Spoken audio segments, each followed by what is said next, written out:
And the sense comes from Mumbai, the maximum city, which over the last 48 hours has been reeling, no, not under Sushant Singh, but the real story, which is the rains. Every year, the monsoon mayhem gets worse. Mumbai has just seen its worst rainfall for August in 40 years. Let's take you through the top 10 images of the last 24 hours from Mumbai.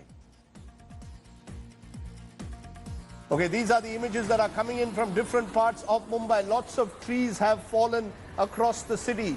Along with that, we've seen other images from the city of Mumbai. And remember, it's the same old story every year.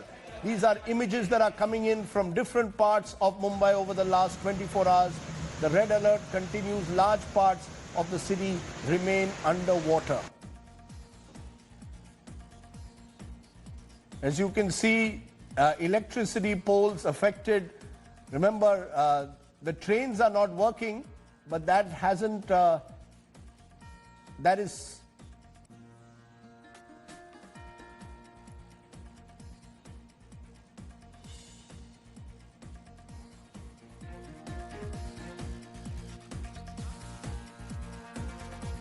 images that we are getting you from Mumbai. Take a look from across the city, just to give you a sense of how a city collapses year after year.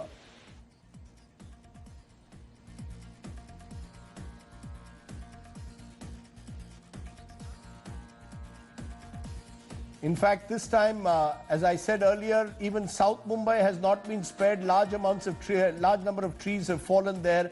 And those are some of the more dramatic visuals, including the BSE signboard that came off in Mumbai. Let me raise the big question.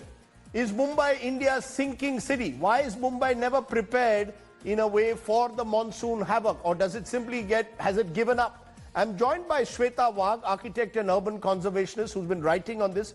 Rahul Kadri is architect and town planner, one of Mumbai's leading voices on this. Nikhil Anand is associate professor at University of Pennsylvania, who's been writing extensively again on Mumbai and researching how the city has been sinking. Appreciate your joining us. Let's go to each of you to get your initial comments on this. Nikhil, why don't you start from there in Pennsylvania? You've been writing about Mumbai and how it's becoming more and more difficult city to manage. What's your sense? Is it unmanageable? Thanks, Rajdeep, and thanks for having us today. You know, the question, is Mumbai sinking, might be better phrased or thought of in terms of how is Mumbai being made to drown, right? So it's not just an absence of projects, of flood control projects and the like, that Mumbai is flooding year after year over, but refusing to consider the social and natural situation of the city in designing new infrastructure projects. You know, the next 200 years are not going to be like the last 200 years. Mumbai has been made on landfill, and as you see in those pictures, the land is going to remain dry less and less in the coming years. And we really need to account for climate change and resilience planning in what the city should do with its future projects in the coming years. Shweta Wagh, your first comments, I read an article where you said, you know, we can blame the corruption of the BMC and, you know, every year, year after year, we find drainage systems fail, but it goes beyond that. You believe this is an environmental crisis that Mumbai faces? Yeah, Rajdeep, I've been following all the discussion on all the local television channels today in Mumbai, and the press coverage on flooding is largely centered again around corruption, non-implementation of flood mitigation measures or infrastructure projects, or a lack of planning. But I think that it's true that we need to act and we need to do something urgently. But I think first we need to really redefine the problem.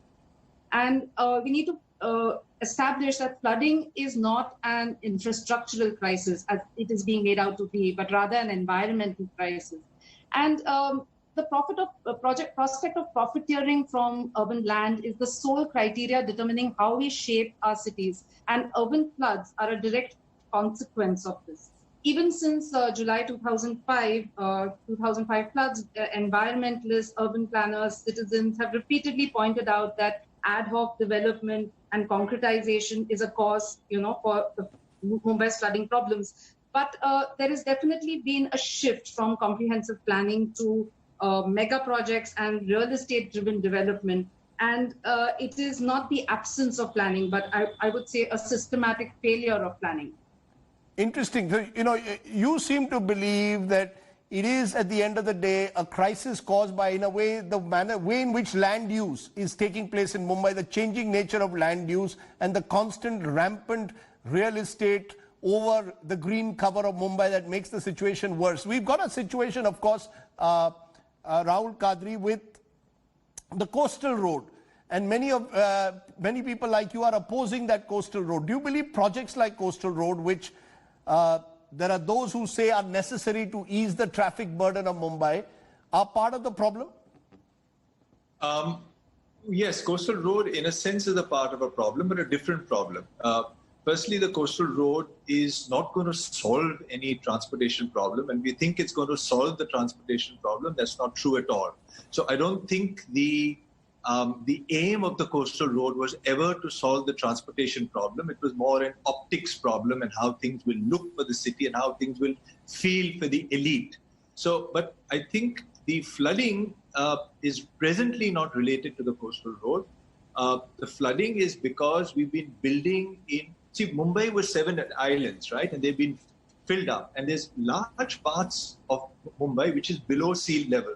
And that mapping was actually done very well after the 2005 floods by the Chitlake Committee in 2006. Mm-hmm. And they had recommended that these areas are flood prone. These areas should not be built upon. They had recommended what kind of pumps and the systems should be there. However, in the new DP plan, all of that was ignored. So there are lots of reports and lots of works how the knowledge exists, but the development plan 2034 ignores all the recommendations of the Chitlake Committee. So that committee study is taken up and we deal with it. It can work. The other thing is that climate change is upon us. So the kind of rain we had is unprecedented. However, this is going to be the new norm. And it all depends on what standards we design for now. And how can we correct the wrongs which we have already perpetuated on the city? Building on the low-lying lands, cutting all the mangroves, all the percolation ponds, all those areas have been built upon.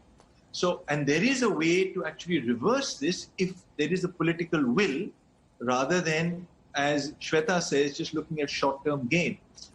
So the coastal road is not going to solve the transportation problem at all. Let me ask, therefore, all three of you for a solution. If each one of you was put in a position to advise, let's say, the planners of Mumbai, what would you say? Nikhil, why don't you start? Well, some pioneering work that was done by Dilip Lacuna and Anuradha Mathur after the 2005 floods, Soak, the book is called Soak, urged for an attention to ways to make the city more porous, for it to accommodate what Rahul is actually calling the new normal. You know, Mumbai is not a poor country, a city. India is not a poor country, but there is a poverty of the imagination of what a good city should look like in climate change times. And I think that is what we need to attend most closely to. So working with 50-year-old ideas of urban planning to design a road in the sea will not prepare us for the future. The world has changed, urban planning has changed, and we need to strengthen both environmental protections, environmental regulations, but also actively reimagine the city's infrastructure in intensified monsoon rains, rising sea levels and floods. You know, but the fact is, and you know, Shweta, this is you say land use is a major problem. That's not going to change because there's going to be pressure from developers who see big profits and profiteering in a city like Mumbai with more and more sort of real estate projects. Given that, is there a way to question, challenge that? Do you believe that there is an alternative available, an alternative model available for Mumbai? I think, you know, for instance, Mumbai's development plan proposes to open 3,300 hectares of land, which are almost entirely under green cover and presently no development zones. So one sees that there is a systematic denialism of the importance of ecosystem services that mangroves, wetlands, intertidal areas, etc., all these natural ecosystems provide. And I think to understand the science of flooding, it requires an understanding of the relationship between land and water. The absorptive and drainage capacity of water depends on these physical features like coastal wetlands, salt marshes, rivers, lakes, natural green spaces, fields, open areas, and unpaved areas. And urban land sustains these ecosystems, and they also provide vital ecological services. So what we need is this understanding of the relationship between land and water. And what goes in by the way of development today involves eliminating land's absorptive capacity, filling up these ponds and lakes, reclaiming wetlands and intertidal areas and salt marshes. And this is done through a series of environmental, an onslaught of environmental deregulation that we have been seeing. So there have been many environmental problems that are actually created through this development. And then we seek to solve them through technological fixes or engineering mega projects, which are, again, ineffective and accountable. So I think this whole question of urban land is very critical. And the way, for instance, I'll give you an example. Coastal regulation policies like the CRZ has been dismantled. In 2015, there was a dilution and an amendment of the CRZ, which actually allowed the reclamation of intertidal areas to build roads. So I think one needs to really challenge these kinds of, these policy decisions, and really needs to take it head on. There are a lot of new developments, even the redevelopment projects in Mumbai. For instance, you take the mill lands or the port lands, which are proposed to be restructured.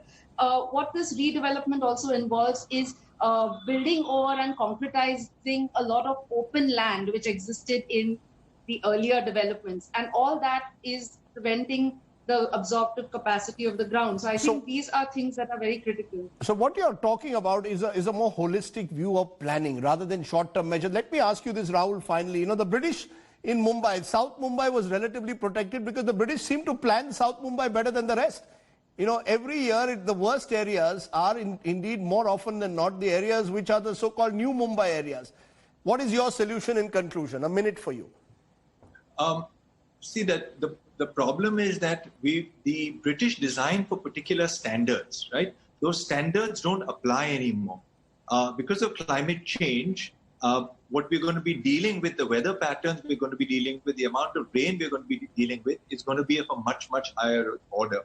So to understand what we need to do for safety is important. And what the government needs to wake up and do is adopt a much higher safety standard.